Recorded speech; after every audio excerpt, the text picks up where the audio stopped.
Bugun dunyo siyosatida juda xavfli savol paydo bo'ldi. Agar Xitoy urushga kirsa, Isroilning holi nima bo'ladi? Hozirgi paytda Yaqin Sharq allaqachon tarang vaziyatda. Isroil atrofida ko'plab qarama-qarshiliklar kuchayib bormoqda.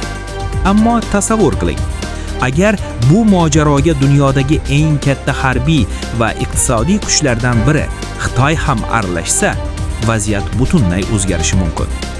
Xitoy armiyasi bugun dunyodagi eng katta armiyalardan biri hisoblanadi.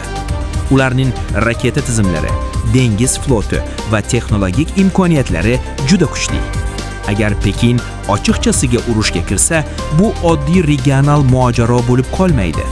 Bu global mojaroga aylanishi mumkin. Isroil harbiy jihatdan kuchli davlat.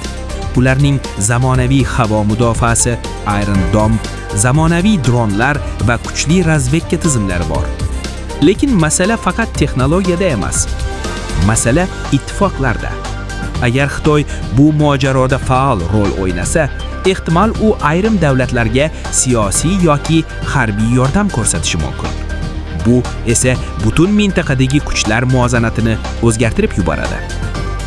Eng katta savol esa boshqa joyda. AQSh nima qiladi?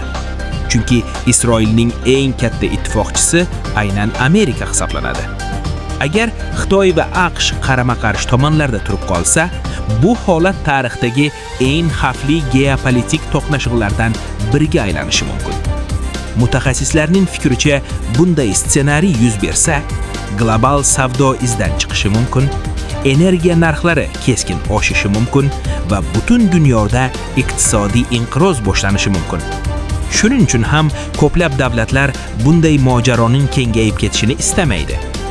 Ammo siyosatda har doim ham hamma narsa oldindan rejalangandek bo'lavermaydi.